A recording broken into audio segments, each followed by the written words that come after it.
नमस्कार, मैं मोहन पाठक आप लोगों का स्वागत करता हूं अपने YouTube चैनल में जिसका नाम है मोहन इंस्टीट्यूट आजमगढ़। तो आइए आज हम बात कर रहे हैं बाल विकास के सिलेबस पर। जो बाल विकास का हमारा यूपी टेट 2021 का सिलेबस है उसके बारे में हम चर्चा करते हैं और जानते हैं कि क्या क्या हमें पढ़ना है, जो कि हमारा 1 जनवरी से प्रारंभ होने वाला है। तो आइए चलिए शुरू करते हैं। उससे पहले कुछ बातें मैं आपको बता दूं जो आपके लिए ज़रूरी हैं। हमारे चैनल का नाम है मोहन इंस्टीट्यूट आजमगढ़ और ये हमारा पहला इस बोर्ड पर वीडियो है और हमने श्री गणेशाय नमः लिखा है। तो आप समझ गए होंगे कि पहला जब आज इस बोर्ड का ही श्री गणेश हुआ है तो ये इसलिए रखा गया है।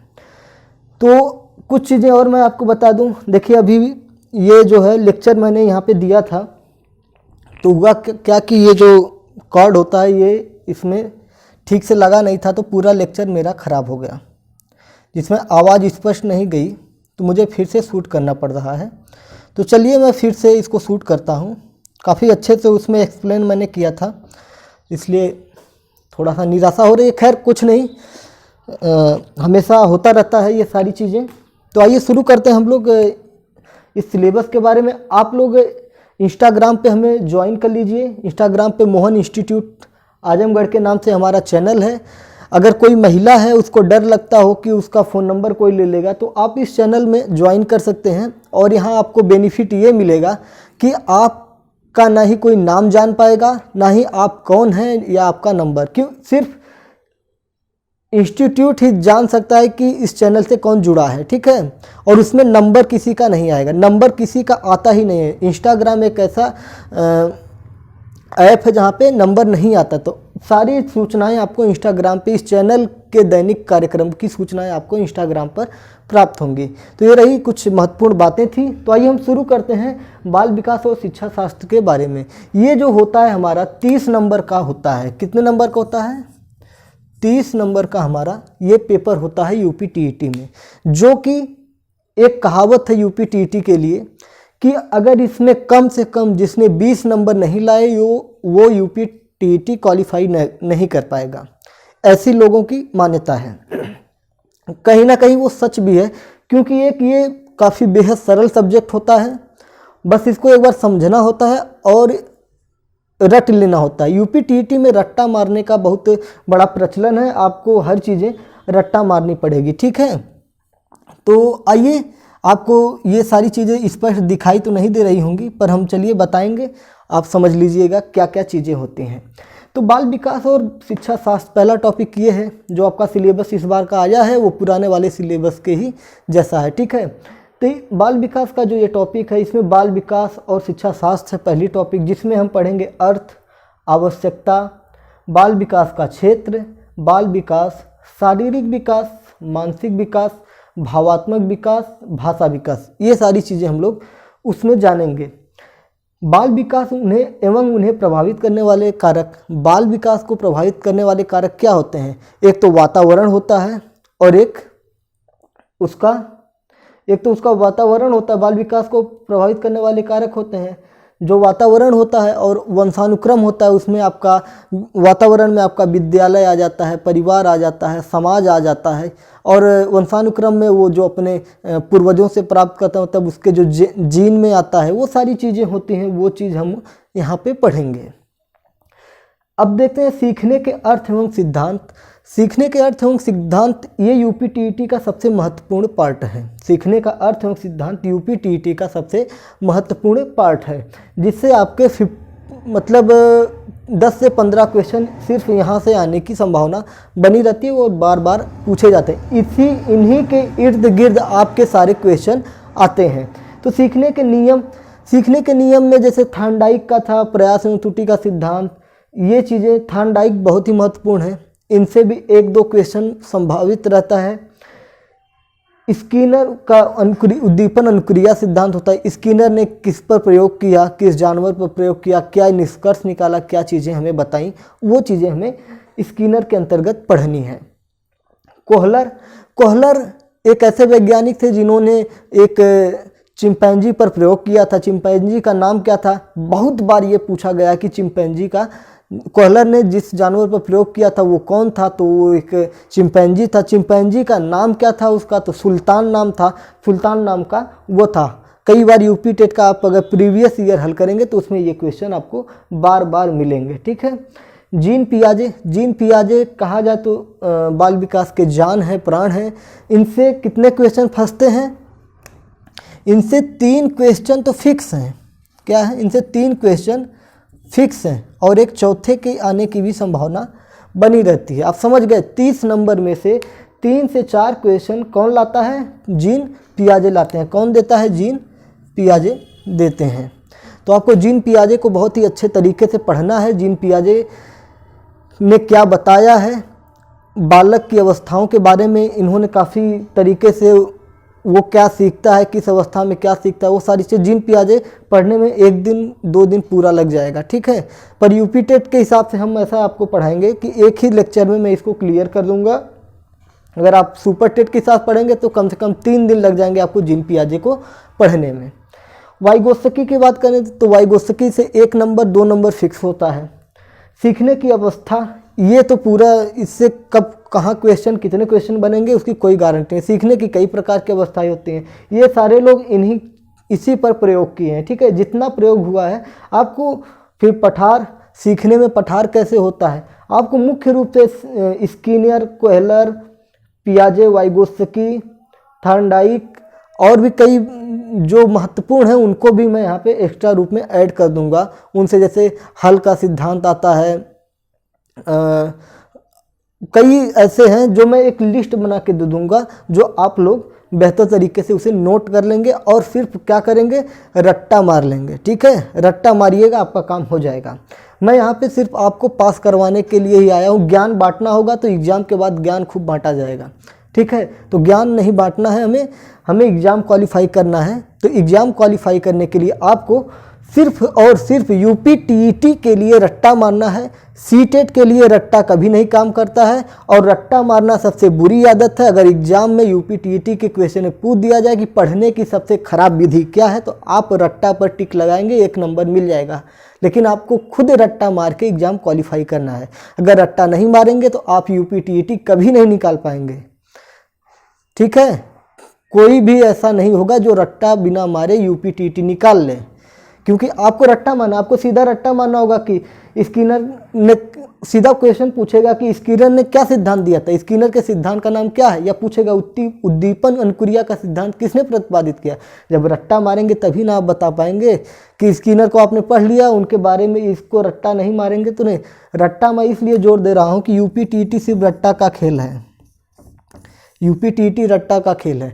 हिंदी, संस्कृत, पर्यावरण सब रट्टा का खेल है। मैं हिंदी संस्कृत में थोड़ा आपको वर्णमाला वगैरह व्यवस्थित तरीके से मैं बता दूंगा, जिसमें से 2-2, 3-3 क्वेश्चन आते हैं, वो सब भी मैं बताऊंगा। उसका सिलेबस मैं अलग अलग से सिलेबस दूंगा। 1 तारीख से सारे टॉपिक हम बहुत बढ़िया से क्लियर करेंगे। ठीक है। तो आइए, दूसरा टॉपिक है हमारा सीखने के और सिद्धांत। ठीक है। सीखने के क्या क्या सिद्धांत होते हैं, उसकी क्या क्या परिभाषाएं होती हैं, उनके बारे में हम लोग जानेंगे। तो सीखने के सिद्धांत में बस यही है जो मैंने आपको इम्पॉर्टेंट बताया कि कोहलर, पियाजे, थॉर्नडाइक, स्किनर, वाइगोत्स्की। सीखने के सिद्धांत इन लोगों ने दिया है कि बालक कैसे सीखता है, कैसे डेवलप करता है, कैसे ग्रोथ करता है। तो ये सारी चीज़ें इन लोगों के अंदर हम पढ़ेंगे और यही लोग एग्जाम में आएंगे। ठीक है। शिक्षण के सिद्धांत, शिक्षण सूत्र, कौशल के उद्देश्य, ये चीज़ें आपकी आ जाएंगी। शिक्षण और सीखने के तरीके, शिक्षण में कैसे सीखा जाता है, क्या क्या तरीके होते हैं, वो सारी चीज़ें हम शिक्षण के सिद्धांत, शिक्षण सूत्र और कौशल के उद्देश्य, क्या कौशल होता है, बच्चे कैसे सीखते हैं, ये सारी चीज़ें हम वहाँ पे जानेंगे। शिक्षण और सीखने के तरीके हो गए। अब मैं आपको बता रहा हूँ जो सबसे महत्वपूर्ण चीज़ है। ये देखिए, मैंने यहाँ पे कुछ ब्लैक कलर में लिखा है, आपको पता नहीं दिख रहा होगा कि नहीं, मैं बता दे रहा हूँ कि आपके जो क्वेश्चन बनेंगे यहाँ से बनेंगे। ये आपका जो है इसके अंदर का है, मतलब ये आपका ऊपर से दरवाज़ा है और इसके अंदर ये बैठा हुआ है, और यही हमको मुख्य रूप में ये सारी चीज़ें हमें पढ़ना है। इन सारे सिद्धांत पढ़ने हैं और ये सारी चीज़ें हमें पढ़ने हैं। अब ये चीज़ें क्या हैं तो मैं आपको एक एक बताते जाता हूँ। अभिप्रेरणा, अभिप्रेरणा क्या होता है, बालक स्वतः कैसे सीखता है, किसी चीज़ को सीखने के लिए कैसे अभिप्रेरित हो, ये चीज़ हम लोग इसमें पढ़ेंगे। निर्देशन, किस प्रकार से उस निर्देशन क्या होता है, निर्देशन के क्या फ़ायदे हैं, ये सारी चीज़ें हम लोग निर्देशन के अंतर्गत पढ़ेंगे। समायोजन क्या होता है कि किसी चीज़ दूसरी सीखी हुई चीज़ों को किसी दूसरी सीखी हुई चीज़ में या किसी नई चीज़ में उसमें व्यवस्थित तरीके से डाला जाए जिससे उसमें फ़ायदा हो। ये सारी चीज़ें हम लोग समायोजन के अंतर्गत पढ़ेंगे। उसकी परिभाषाएं पढ़ेंगे, क्या रियल परिभाषा है, किसने दिया है। और हाँ, कुछ परिभाषाएं भी पूछी जाती हैं, जैसे कि मुझे नवजात शिशु दे दो, मैं उसको जो चाहूँ वो बना दूँ, किसने कहा है। ये सारी चीज़ें एक एक क्वेश्चन के 2-3 क्वेश्चन ये भी आते हैं आपके यूपीटीटी बाल विकास में। तो वो मैं एक सीरीज बना दूंगा, मतलब कुछ 8, 10, 15 जो बेहद बार बार पूछे गए हैं उनको मैं यहाँ पे छांट के लगा दूंगा, जो सिर्फ आप रट्टा मार लीजिएगा और जाके एग्जाम में टिक कर दीजिएगा। ठीक है। अधिगम का उद्देश्य क्या होता है? अधिगम का तात्पर्य क्या होता है? बहुत लोगों को तो अधिगम का मतलब ही नहीं पता होता कि अधिगम का मतलब होता क्या है। तो मैं बता देता हूँ, अधिगम का मतलब होता है सीखना। सीखने को ही मनोविज्ञान की भाषा में आप कहते हैं अधिगम। तो अधिगम का उद्देश्य क्या है? सीखने का उद्देश्य क्या है भाई? एक अच्छा नागरिक बने, राष्ट्र का निर्माण में अपना सहयोग दे, समाज की सेवा करे, समाज के लोगों की भलाई करे, अपने परिवार का ख्याल रखे, सारी चीज़ें आपका अधिगम का उद्देश्य होता है। तो उसके बारे में हम लोग बहुत बेहतर तरीके से पढ़ेंगे। सांख्यिकी से एक क्वेश्चन आपके बनते हैं जिसमें सूत्र वगैरह पूछ देता है या कोई सवाल दे देता है, उसको आपको हल करना पड़ता है। मापन एवं मूल्यांकन, इसमें लोगों को काफ़ी कन्फ्यूजन बना रहता है, वो कन्फ्यूजन हम बहुत आसानी से दूर करेंगे। मापन क्या होता है, मूल्यांकन क्या होता है? मापन मूल्यांकन के अंतर्गत आता है या मूल्यांकन मापन के अंतर्गत आता है? ये क्वेश्चन बहुत बार पूछा गया है कि मापन और मूल्यांकन में कौन बड़ा है। तो बताइए कौन बड़ा है? मापन, अगर हम लोग देखिए, उदाहरण मैं एक देता हूँ कि अगर वार्षिक देखिए हम लोग कोई कोर्स कर रहे हैं, अगर उसमें हर 2 दिन, 4 दिन, 5 दिन, 10 दिन में अगर परीक्षाएं हो रही हैं तो वो क्या हो गया? एक मापन हो गया, हमारा मापन हो गया। इसी में चलता है एक आपका सतत मूल्यांकन होता है। ये सारी चीज़ें हम लोग पढ़ेंगे। सतत मूल्यांकन जो होता है, बार बार हमेशा मूल्यांकन होता रहता है, तो मूल्यांकन के अंतर्गत ये सब चीज़ें हम पढ़ेंगे। अब मूल्यांकन क्या होता है? जैसे आप साल के अंत में परीक्षा दे दिए हैं, फिर उसके बाद उसका रिजल्ट आया है और आपको मार्कशीट मिल गई है, उस पे जो अंक हैं वही आपका मूल्यांकन है। मूल्यांकन को अंकों के द्वारा प्रदर्शित किया जाता है, मापन को शाबाशी वगैरह के द्वारा प्रदर्शित किया जाता है, पुरस्कृत वगैरह किया जाता है। तो उसको बहुत डीप में हम लोग पढ़ेंगे, जो इतना भी डीप में नहीं जाएंगे कि आप परेशान हो जाएं, लेकिन पढ़ेंगे उसको बेहद अच्छे तरीके से। स्मृति के प्रकार, स्मृति क्या होता है और उसके प्रकार क्या होते हैं, ये चीज़ें हम लोग पढ़ेंगे। विस्मृति क्या होता है? 2 चीज़ें होती हैं, एक स्मृति होता है, एक विस्मृति होता है। स्मृति क्या होती है? जो हमें याद हो जाती है, कोई घटना घटती है हमें याद है। विस्मृति क्या होती है? जो हमारे साथ घटनाएं घटी रहती हैं उनको हम धीरे धीरे क्या होते हैं, भूल जाते हैं। हमारा मस्तिष्क क्या होता है, भूल जाता है। अगर नहीं भूले तो अच्छी यादें तो हमें अच्छी लगेंगी कि हाँ अच्छी यादें हैं, अच्छी लगेंगी। अगर कोई हमारे साथ बुरी घटना घटी है, अगर हम उसको भूलेंगे नहीं तो पूरे जीवन उसको लेके परेशान रहते हैं। तो इसलिए भूलना, विस्मृति जो है एक मनुष्य के लिए आवश्यक व्यवस्था है जो प्रकृति द्वारा हमें प्रदत्त है कि आप अपनी बुरी चीज़ों को भी भूल जाते हैं और अपने जीवन में आगे बढ़ जाते हैं। आपके साथ जो घटनाएं घटती हैं उनको भूल जाते हैं।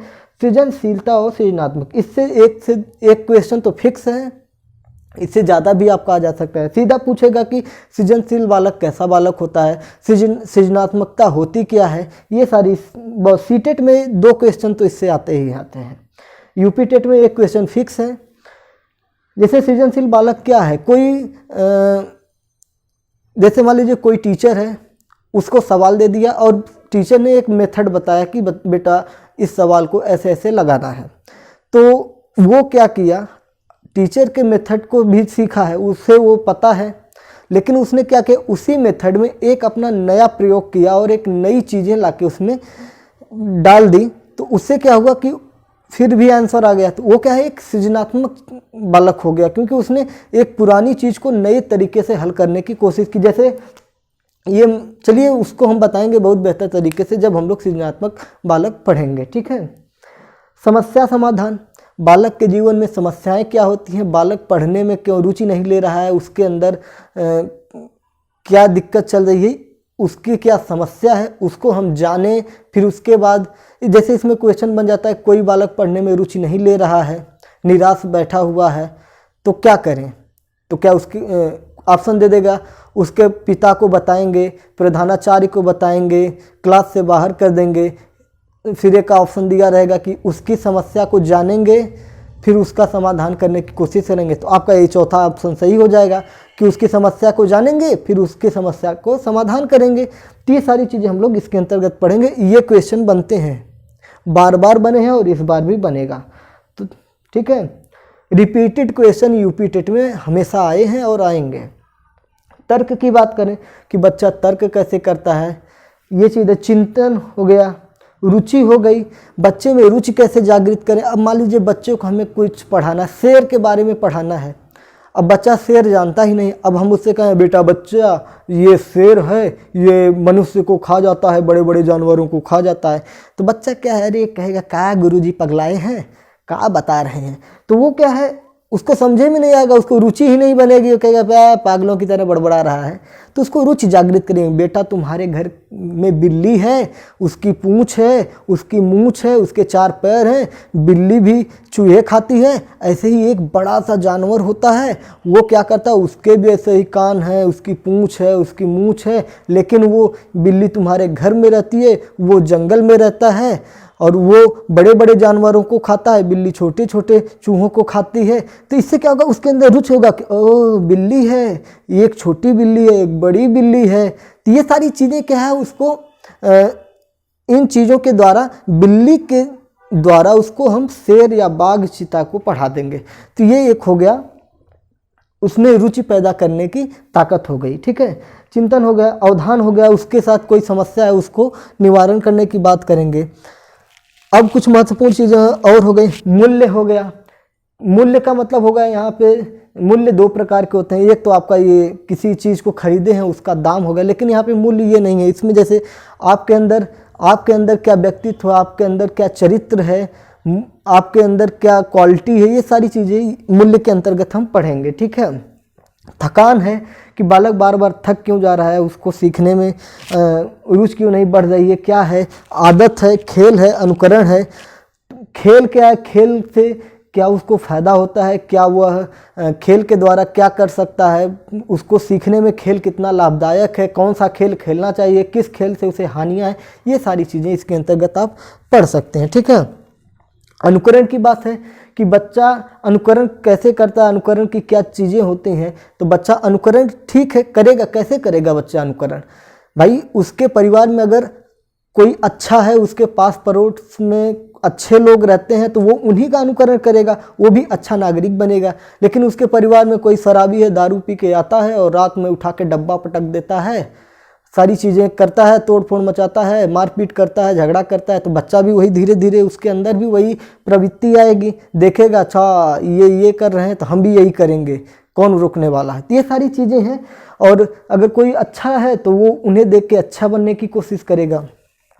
तो ये इसके अनुकरण मतलब होता है कि जैसे आप लोग विद्यालय में अनुकरण दिया जाता है ना कि लो बेटा ये देख के लिख लो, तो वो देखकर सीखता है, किसी के द्वारा की गई क्रिया को अपने अंदर वो समावेशित कर लेता है। ठीक है, बुद्धि हुआ, बुद्धि में हम पढ़ेंगे बुद्धि क्या होती है, बुद्धि के क्या प्रकार होते हैं, बुद्धि लब्धि निकालने का सूत्र क्या होता है। क्वेश्चन सीधा आता है कि बुद्धि लब्धि निकालने का सूत्र क्या होता है।